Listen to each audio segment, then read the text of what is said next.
Hi everyone, welcome to Naija's channel. Today I'm going to be showing you how I sculpt a head in Nomad Sculpt. The first thing we are going to do is create and save our project. The next thing that I like to do, you don't have to do, is I trim the edge of both sides of the clay ball. And this I do mainly because it's something I am referencing from drawing heads that they usually have that flattened. Now we are going to create the chin and the cheekbone just by pulling that down using the move tool. And look from both sides, front and back, up, down, everywhere to make sure that it looks like you're creating sort of like a skull structure.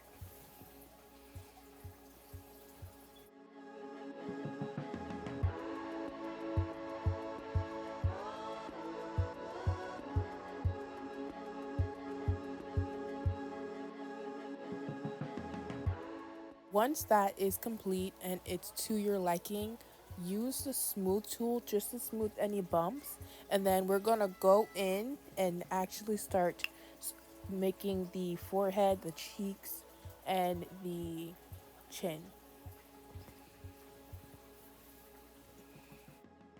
I do this by using clay to slowly build up the cheek and the chin and the forehead. This is just a starting out base. In the future, I am going to have to reapply this and build it up a little bit more once we get into actually having it look like a face. I am not using a reference for this, but I strongly suggest for any beginners to use references. I am going based off my knowledge of what I know the face looks like. Like, for example, the cheek is out a little bit more, and then the chin has that contour line, or the cheek has that contour line, and then the forehead sort of bumps up right where the nose, the bridge of the nose begins and where the eyes are. So that's what I'm doing when I'm sculpting and using the clay brush. I'm building up that sort of detail, but definitely use a reference if you're starting out with doing sculpting in Nomad. Once satisfied with the detail that we've added for the forehead, cheek, and chin, we're going to smooth that out using the smooth tool, get it as smooth as possible.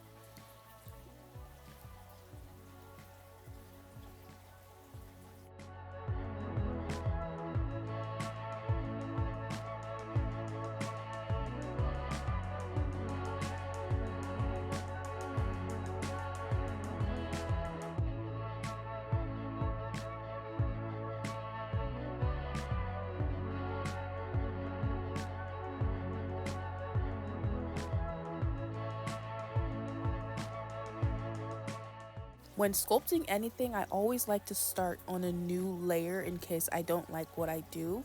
So right now I'm actually using the inflate tool in subtract mode to create the dips for the eyes and around the nose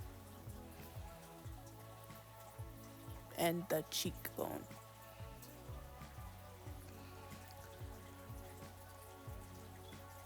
I do not touch multi-resolution until after these details are done because it is a lot easier to smooth with the resolution lower than it is higher. And you will notice that in the future of this video that it takes quite a long time to smooth out. I do this when I am ready to add the features like the nose, see how smooth that builds up, because usually when the multi-resolution is low, it'll create that ripple effect and you will still notice that it's there on the nose once I start to blend. But that is what I like to do when I'm sculpting. So right now I am using the clay tool to build up the nose. I reference drawing noses and any feature of the face when I am creating in Nomad Sculpt because it's just how I think. There are certain ways that you would want to approach sculpting, and a lot of professional sculptors they do this, but for me personally I do it this way just because it's more comfortable, and I feel it's slightly more easy than having to go in and add a bunch of different circles and spheres to actually add the nose to the face. I just pull the nose and build up the nose from that single clay so I can avoid that separation that usually happens, which you will notice when I get to the ears. There's that separation. Even if I connect the ear to the head, there's still that separation.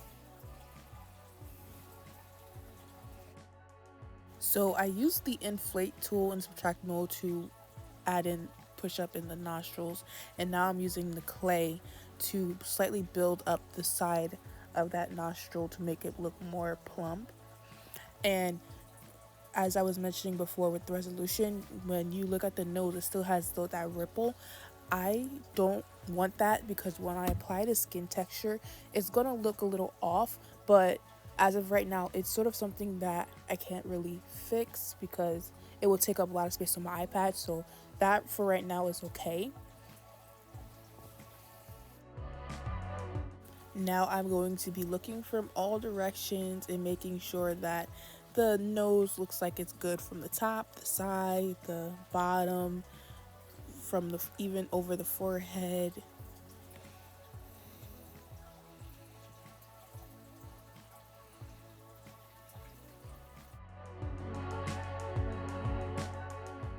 I will make adjustments as I go through this. So sometimes I will adjust the chin.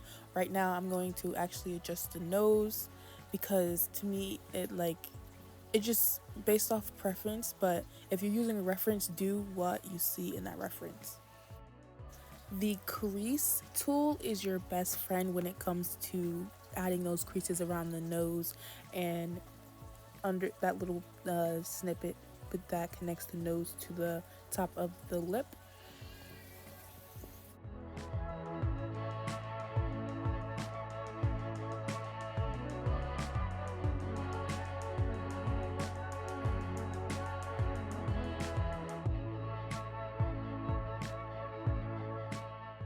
After I am done nitpicking with the nose, I am going to move on to creating the lip.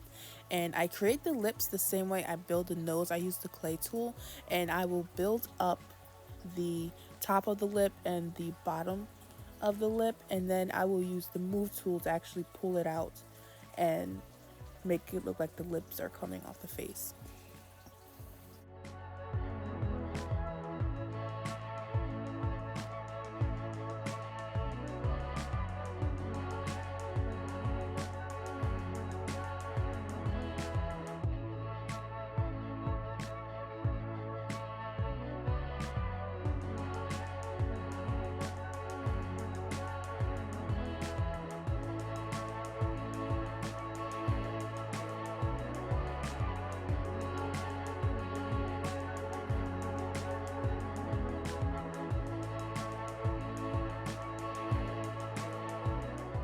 For anything that appears a little bit more bumpy, like how that top lip looked, how it looked like it was really inflated, I use the flatten tool. I don't use a smooth tool because the smooth tool won't exactly give me that effect that I'm looking for. The flatten tool does. So I will flatten down that top lip and make it look more flat than bumped or full.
This is a great example that shows you why I like to use layers, because when I use a layer, I can actually go into that layer and adjust the opacity, and it will reduce the amount or the effect that that layer has on the base or the bottom layer below it.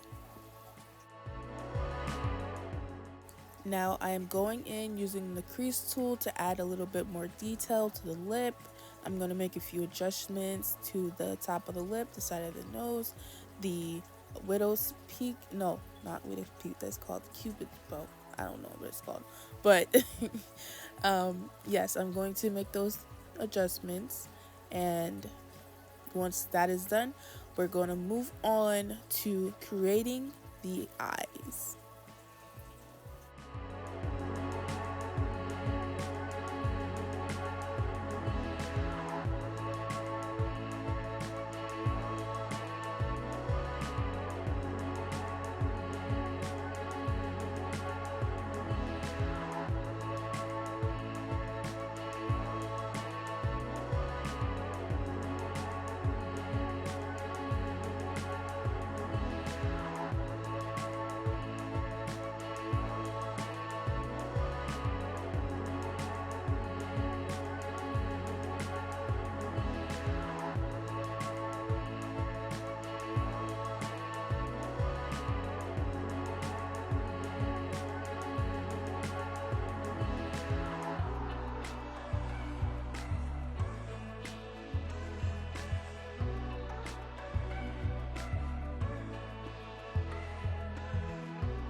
Notice that I actually turn the reflection down. I do this specifically so that I can get any bumps or curves that I missed when the face was shiny, because sometimes I do miss it when I am sculpting. So now we are going to create the eyes. I'm using a reference for this, so it'll give you an example of how I create my eye from a reference. I don't always use references, but when I do, references really do help. So now I am building up the top of the eyelid or that brow line. I'm building that up, and then I am building up the nose, just adjusting a little bit to make sure that the eyes look like they're dipping in the corners of the nose.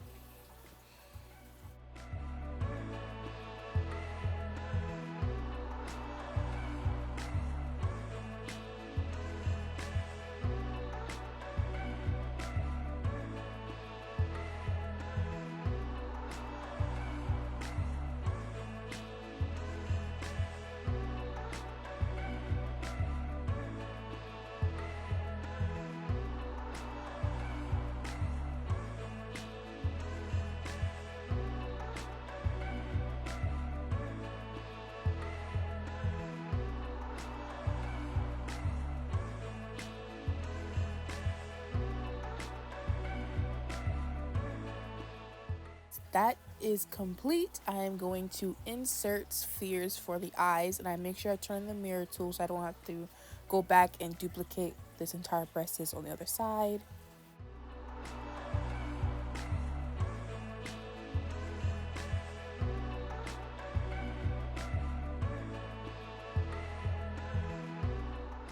I placed those spheres where I put the dips or created that dip for the eye, and then this will be the eyeball, and then we will use clay on the head, not from the eyeball, on the head, to build up the eyelids. We're just going to brush back and forth and even or erase some of that part in the corner of the eye to create that the eye socket inside or the tear duct area.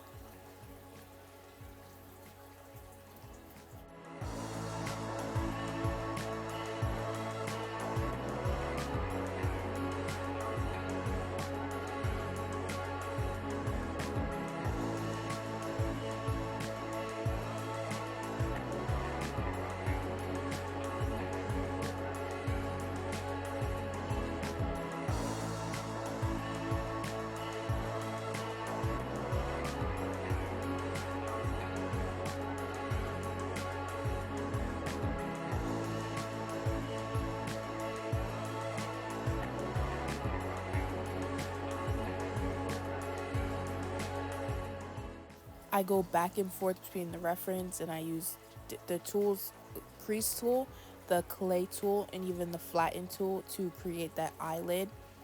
And then what I did for the top eyelid, I'm going to do the same on the bottom eyelid. I use the crease tool to create that lid crease at the top of the eyelid.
I want her to look like that she has a little slight smile going on, so I will add the wrinkles. I do that by adding the clay to the corner of the eye and under on the bottom of the eyelid, just to make look like the eye squinting a little bit.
Now for the actual iris, I use the inflate tool in subtract mode, and I create this little circular dip in that sphere we created for the eyeball.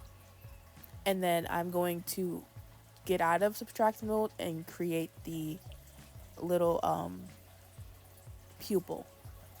But this is one technique I use. Another technique I use is actually create another sphere for the pupil, and I will show you that just in a little bit.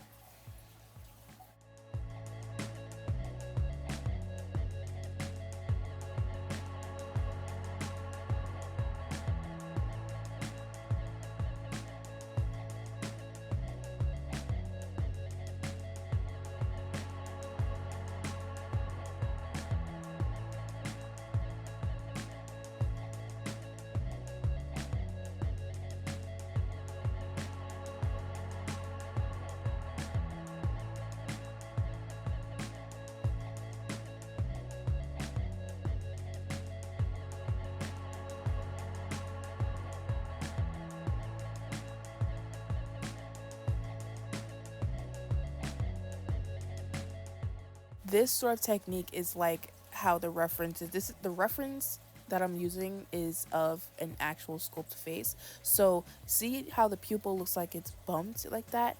Doing this technique where you create the smaller sphere and flatten it makes it look like that.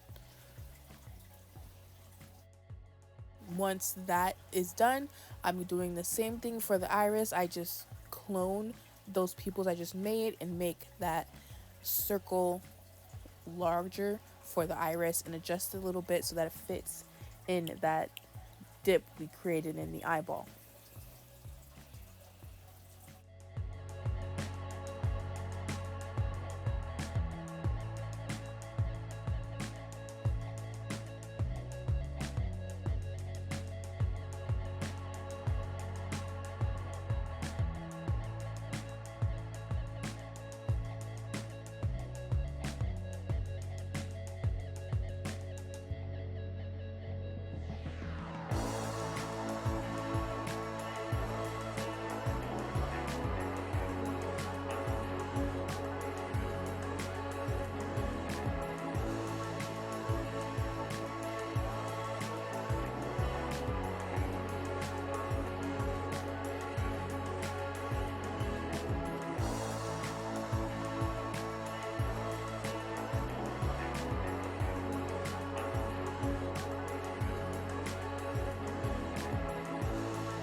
Here I'm using the inflate tool in subtract mode to lower down that iris, for which I will actually start using the crease tool to start drawing that little detail in the iris.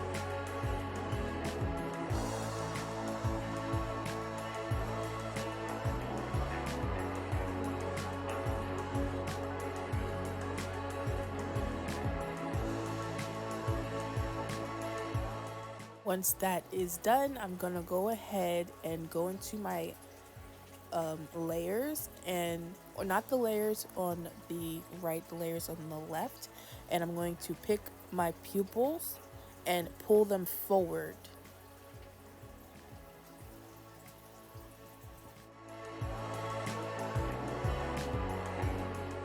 Very fun thing that I like to do. You don't have to do it. You could just turn up the reflection on the eyeball. I like to clone the eyeball, turn it around, and then put it back over the eye and slightly make it larger. And then once I do that, I'm going to turn it into like this glass reflection that will make the eyeball look really shiny.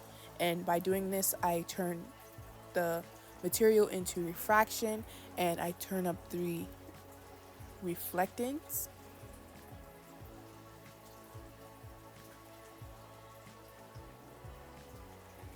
And turn down the index. As you can see, you got that really shiny, glistening eyeball effect in the eye. Now we're going to insert the cylinders for the ears. So I do this in mirror mode, and I make the width of the cylinder once I flatten it out and get to the flattened width that I want. I will adjust the ear to match or like slightly be in the face, so it's touching, to try and get as much of that separation out once I start molding and adding clay. I adjust the width of the ear to smaller, and I'm going to pretty much start building up and manipulating that ear to get that shape of the ear.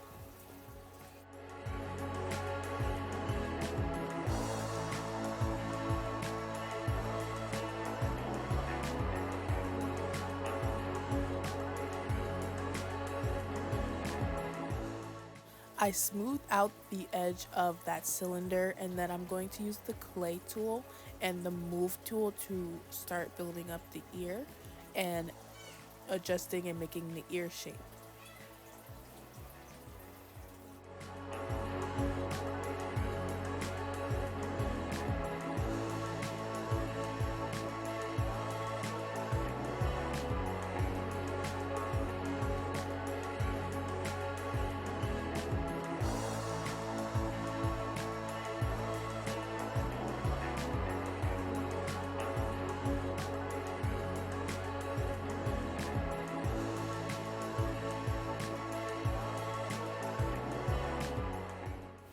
Again, find a reference for this.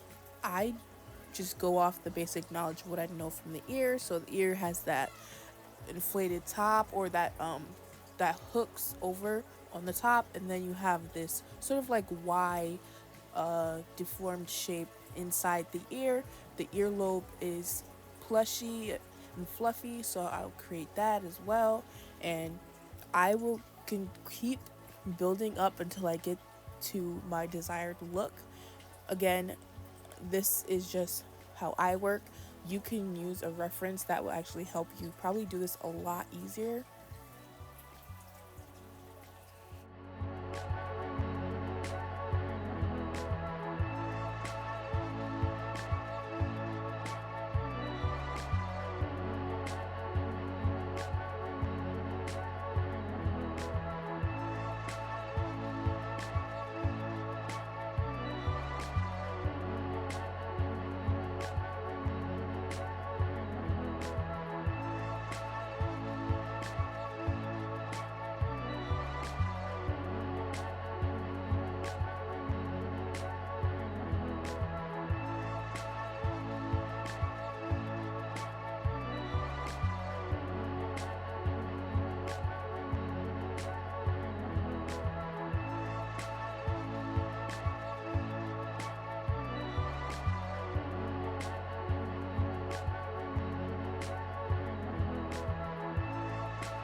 To get that curve at the top of the lip, I use a combination of the crease tool and the drag tool and even the inflate tool in subtract mode to make it look like the top of the ear is sort of curving a little bit.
Once the ear is complete, I join the ears to the head and I'll turn up the reflectance up to 4%, and I go into my grain source for the clay and change it to a skin texture. You can use any sort of like triangle textures or triangle patterns that go from black, gray, white, just to make sure that you have that the sort of like skin like bumpiness when you're using your clay brush. You can also find any source of skin texture online as well. So to use this technique, I lower down the power or the strength of the clay, and I'll turn up the size of the clay brush, and I'll go in a circular motion around the head. So when I turn down the strength of the clay being added to the face, it doesn't build up as much as it would if it was higher. And it does actually show the texture of the skin being applied to the face. And I do this in a circular motion because if I do it straight or going like swiping back and forth, it'll look like the texture is being dragged across the face, and you don't want that.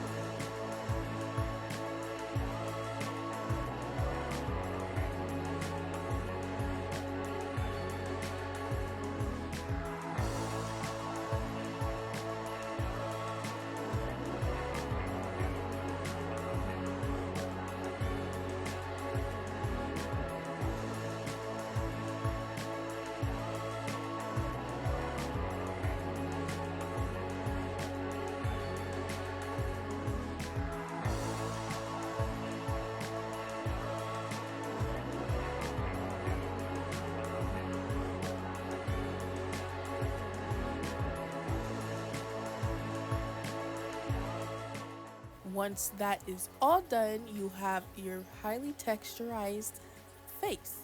And I will make a few more detail adjustments, like maybe add some detail to lip a little bit. But after that, this is your face, you're done. And stay tuned for a video on how I do hair, eyebrows, and lashes. Thank you for watching. Please subscribe and leave any comments below on anything you want to learn. Bye.